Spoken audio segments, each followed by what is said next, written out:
Hi, and welcome to Rock the Talk. So, as parents, we often have a lot of questions about our children's sexual health and safety. Is the sex talk one conversation where you awkwardly sit your kid on the edge of the bed and tell them about birds and bees? How do you talk about proper names for body parts?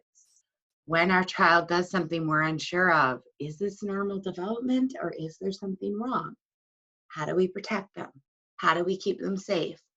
We constantly ask ourselves these questions, and I want to provide you with a little bit of information about how to keep our kids safe, and we're calling it Rock the Talk. So we found some really great information on the Mama Bear effect, and all this information is adapted from that program. So it's information about prevention, about how to have proper conversations, and about how to be an askable parent, how to be the parent your child will go to for some pretty serious conversations. So we're going to start our very first day with Rock the Talk for ages 2 to 5. So these are some really simple conversations, some really important knowledge for you as parents, so you can talk with those very young children, because sex education is not just one conversation. It is not just birds and the bees. What it is constant communication, constant boundary setting, and constantly observing behavior, both our own as models and our children's. So what I'm going to do is I'm going to share my screen on this recording. So then this way you're able to follow along with me on a PowerPoint, and we will get started here. So I did provide my contact information as well, not just for myself, but also for our sexual assault counselor within the Yorkton area. And then mine as well, I do community education, so you can contact me with any programming or any questions about the programs we've been providing for today and over the next few days. All right, so let's get started. So Rock the Talk, first 5 years. Little ones are hard at work developing their self-regulation. So whether they're hungry, they're tired, they're scared, they're overstimulated, they are learning how to communicate. At this point, we are their sole providers. We provide them with all of their needs and help them learn to manage and learn self-regulation as they develop. As parents and caregivers, we are their source of guidance, their support, and it's our responsibility to help them feel a sense of security. Okay? We want them to explore the world, to learn and interact, obviously, but during these very important years, it's also solely our job to protect our children. So we are going to talk a little bit about how to understand, respect the human body, and some of the ways we are going to discuss this. We have five keys for sexual health and safety for our littles. So that's to talk truthfully, establish rules, support body autonomy, protecting the bond, and affirming innocence. So those are all of our topics that we're going to discuss today. And there will be an open forum where you can ask some questions at the end of the week. So as you're going through, jot down any information. These PowerPoints will stay available for you to look back on. So please shoot me out questions by email, text, or if you want to wait for a Zoom meeting where we can ask some questions, I'll make sure to provide that at the end as well. Okay, first off, we are honest with our kids. It's really important that we use correct terms: head, shoulders, knees, and everything else. So using proper names for body parts make conversations a lot easier. It's not impolite to call a vagina, okay? Teaching words such as penis, scrotum, vulva, vagina, it opens up conversation and it ends a taboo, right? So we often feel very shy or inappropriate when we use these words. And so kids don't want to talk about them either. Sometimes abusers have been known to introduce pet names for private parts. So it makes it a lot easier for children to disclose when they actually know the real name of their body parts. And they aren't embarrassed of them. They aren't embarrassed to say, there's something going on with my penis. Even if it's, if it was something medical that needed attention, they would come to you if they were more comfortable with their body parts. Also, the conversation of gender. It is normal for children to notice differences, especially if they have brothers and sisters and that sort of thing. If your child isn't aware or doesn't know that there's biological differences in that way, at age 3 and 4 is a perfectly acceptable time where we can start to explain to them different parts and also let them know that all of these parts are private.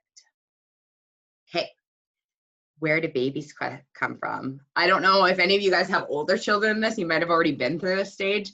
I know I have 3 children, so they age range from 14 to 6 years old. I have 3 boys.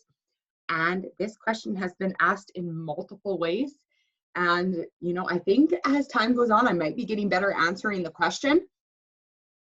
It's the dreaded question, where do babies come from, or where do babies come out of? That's another one that we get asked.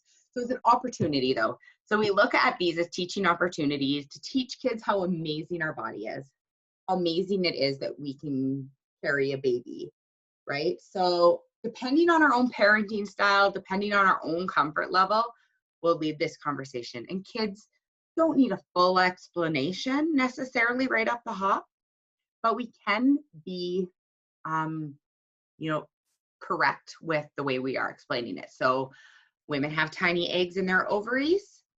Those eggs sometimes develop into babies, which grows in their uterus, which is just below their stomach. That's why a pregnant woman gets such a big tummy, right? So books can be tools if you don't feel comfortable having this conversation. You can also look at your child and say, let me think how I want to tell you about this, and we'll talk about it in a minute, right? You can take a minute to compose yourself and figure out how you want to speak to your child so that they'll understand it the best, right? Or so that you're more comfortable.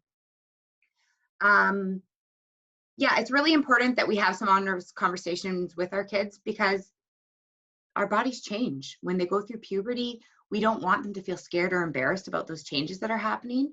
We want to teach them body confidence right from a very young age.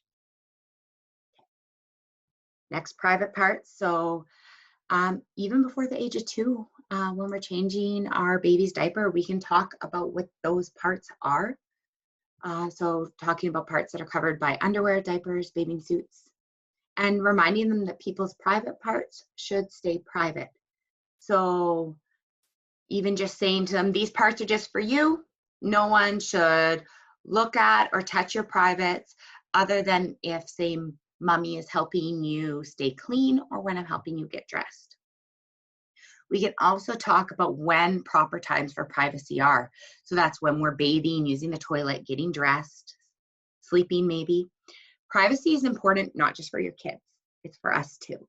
We deserve privacy when we go to the bathroom. And I know that's so hard to sometimes when our kids are at us and they're wanting to come in the bathroom when we're in there, but really modeling that when we go to the bathroom, we close the door. Or it's mommy or daddy's time in the tub right now, so you can't be in here because I deserve privacy, right? So a lot of times it is easier for children to follow behavior than words. So children will model the way that we set boundaries. Hey, good and bad touch. So sometimes someone does have to look at our private parts, and we can explain that to kids. So we can say, you know, diaper and bath time. And as they get older, this is our opportunity to say, well, you're big enough to do this by yourself. So no one needs to be doing this anymore. So your boundaries change as your child gets older. Okay. So also when they go to a doctor for a doctor visit, we might have to explain that a doctor might have to look when a parent or a guardian is present. These are called appropriate touches. Then we can also explain inappropriate touches, which are when people try to touch, see, or show their own privates. They might rub, tickle, or try grab you. Sometimes people try to play games with private parts, and that's not okay. Those are inappropriate touches. So a rule, we do not tickle, look at, take pictures, or play games with other people's private parts. Private parts are not for games. So teaching kids about body safety helps them respect themselves, but it also helps them respect others too. So another rule, so I threw up on this page, you can see a bunch of rules that are going to pop up, and we'll go through those really quickly. Rules, hugs and kisses or being touched is always your choice. This teaches consent from a very early age. No child should be forced to hug or kiss if they're uncomfortable. And I know that's really hard when it comes to family. You know, grandma really wants a hug or kiss, and it can be really hard. We don't want our child to be rude, is a lot of times what we're thinking it looks like. But we can make sure that our children are friendly or polite if that's important to us by waving, saying hello, giving a high five, right? Without socially invading their private space. Okay, right from a young age, this can be taught. So not only is it their choice, but then it also teaches them that they need to ask people for hugs and kisses. And it teaches them boundaries as well, especially for when they enter school, that sort of thing. Okay, another rule, no secrets. Okay, even small secrets shouldn't be kept. Okay, teaching our kids this reduces risk.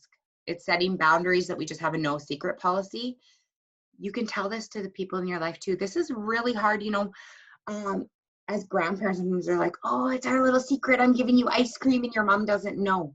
But when you talk to those important adults in your child's life and you say, you know, how you're trying to protect your kids, especially from people who don't have good intentions, most likely they will understand, and you might have to explain it a couple times. But surprises are a good thing. So how I explain it to my kids, secrets aren't okay. Surprises are. So a surprise is happy. You only keep it for a short time, at like a birthday, or if you're giving someone a gift. If anyone ever makes you afraid to tell something or says that you can't, those are secrets we don't keep from our parents, caregivers, or safe adults. Okay.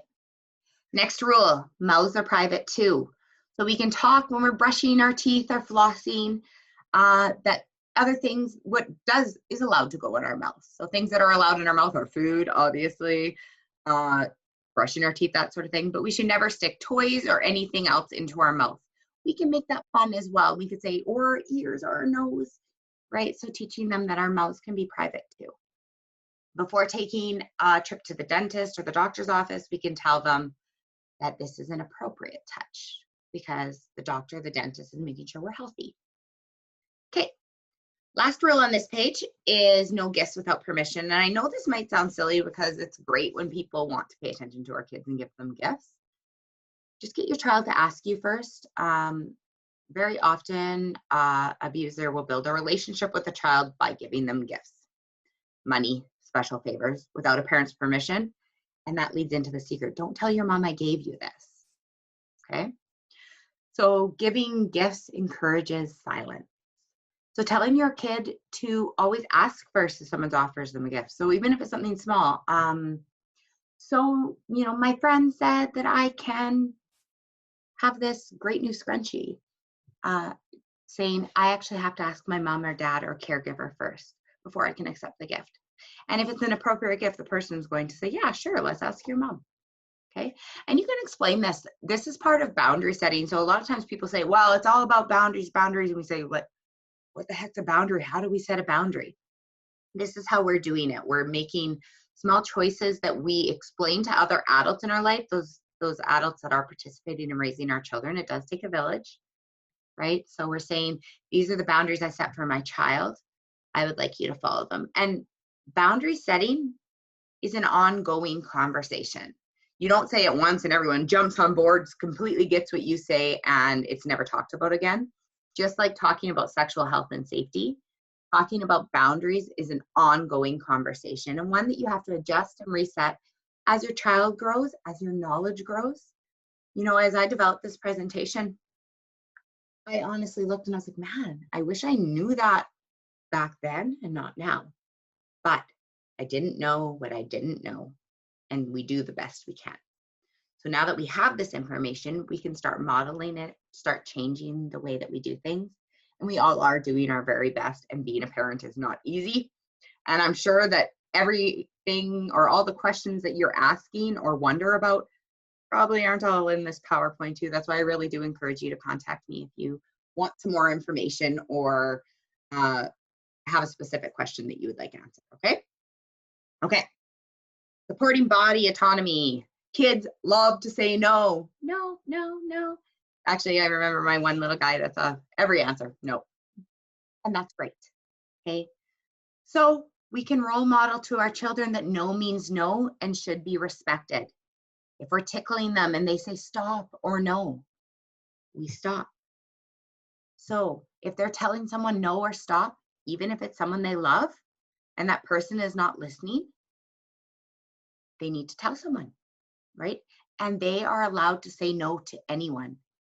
If you feel uncomfortable, you are allowed to say no to your teacher. You are allowed to say no to your coach. You're allowed to say no to your brother or sister or an older child or a babysitter. And you are allowed to say no to your parents. So learn to respect the no. And that's our first step in teaching kids about boundaries. Okay. Create a culture of consent. Ask permission. Okay. Encouraging our children to ask permission before they hug or kiss someone.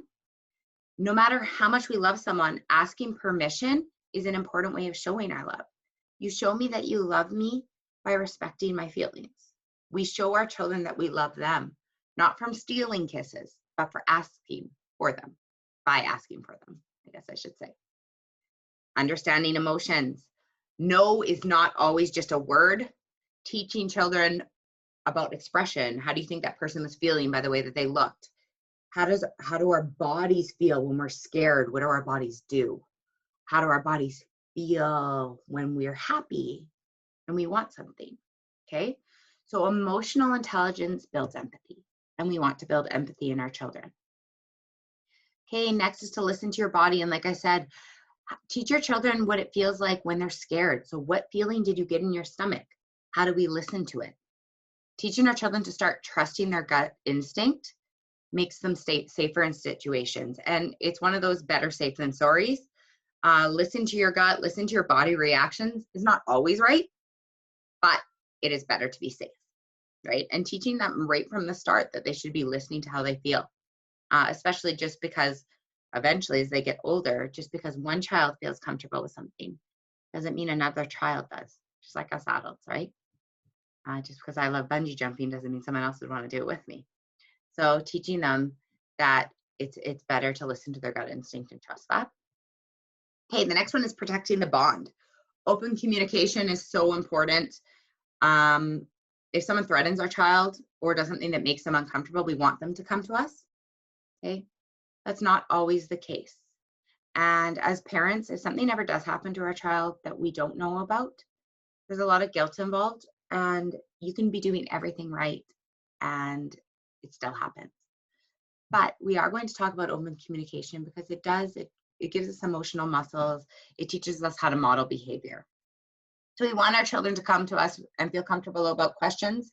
So the more comfortable we are with our bodies, talking about human development, sexual development, reproduction, all of those things, the more likely our children will come to us with these conversations. It's have open, loving, honest communication, and our kids will sense that.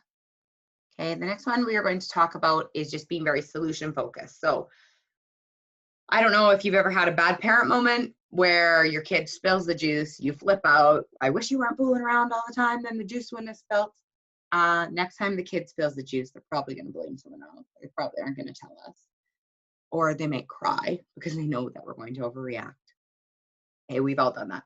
Well, I've probably done that. So sexual abuse is no different though. So if we're really uncomfortable when the child talks about their body parts, or if something's ever happened before and they know how uncomfortable or how much we freak out, it's easier to keep a secret than face a negative response.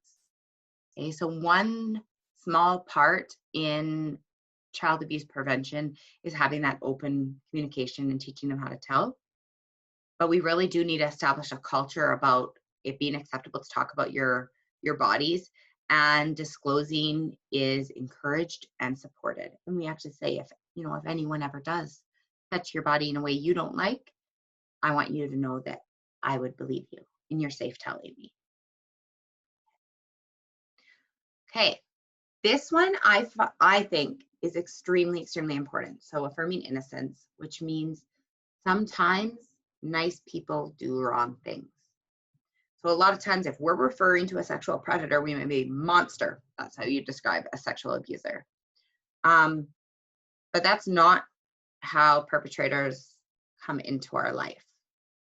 It's someone who believes them and loves them, takes care of them, and they might love and admire them back. Okay, someone who's made them feel special. So when sexual activity is introduced, not all children will even understand what that is. So when by the time they do, there's some shame and embarrassment and guilt, fear. And at the same time, the need to protect that person that they love, right? So when we are having a talk, a lot of times it is much easier talking stranger danger with our kids, but the conversation we really need to be having is sometimes nice people do the wrong thing, okay? So not using terms like monster or bad guy. It is people in general. Also really important, we don't take a position of violence. So that means, oh man, what I would do to someone if they ever hurt you. A lot of times then the child, if they care about the person that hurt them, they're going to want to protect them. Or sometimes they're scared for you as a parent. They don't want mom or dad or auntie or uncle to get in trouble for hurting someone because they know that they got hurt. They're like, oh, I'm fine. I just want to make everyone happy. Okay. We can't always label them as bad people. And sometimes parents do trust the wrong people too. In these cases, an entire family is groomed, not just the child. Okay, so they're loved, respected people. When your child discloses, or if your child, I should say, ever discloses, believe them. Children don't lie about abuse, and it's never a child's fault. Okay, do we want them to come tell right away? Absolutely. If something happens, we want them to tell right away. Sometimes if they're ashamed, confused, or don't understand what has just happened, they might not come right away. So always just saying, it's never too late to tell. I teach this all the way up when we're even talking about internet safety with teenagers. And I say, you get yourself into a bad situation. And even if you've participated in something, when we start talking about sexual images and that sort of thing as you get older, it's never too late to change your mind and take it back. It's never too late to go for help if it's something that's hurting you. And we can start teaching this with our children at such a young age. You made a mistake, or you think you made a mistake. This happened however long ago. It is never too late to tell. Okay, so we're going to talk about, like I said, sometimes as parents, we're like, oh, is that normal? My kid just did that. So we're going to talk about some common behaviors and maybe some warning signs or some things to be concerned about. Now, this is all very child dependent, right? It varies by 2 to 5 is a huge developmental age gap, right? So you are going to experience a whole spectrum of different growths in this time, and it depends specifically on a child as well. So this is just some basic information for you. It is normal for your young children to be curious or misunderstand personal boundaries. Completely normal. Touching or showing their genitals or trying to touch or see another person's genitals, like a parent while they're changing or in the bath, that is normal.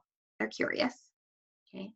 Standing, sitting, cuddling really close without concern of private areas, also very common. Occasionally touching their own genitals, also very common. We've all had a baby that even reaches down and tries to, grab their penis or touch themselves.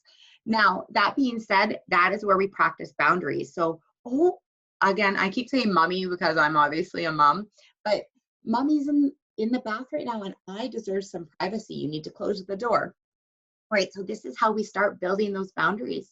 So when they have a friend that comes over, they don't try to see their friend's body parts. Now, if this happens at this age group, we see that it's normal, but this is our opportunity to teach, right? Not to freak out, our opportunity to teach. So now we're getting into the responding skills. It's often very unintentional, innocent curiosity. So children shouldn't feel ashamed or in trouble. This again is our opportunity to teach those communication skills and to be an approachable parent.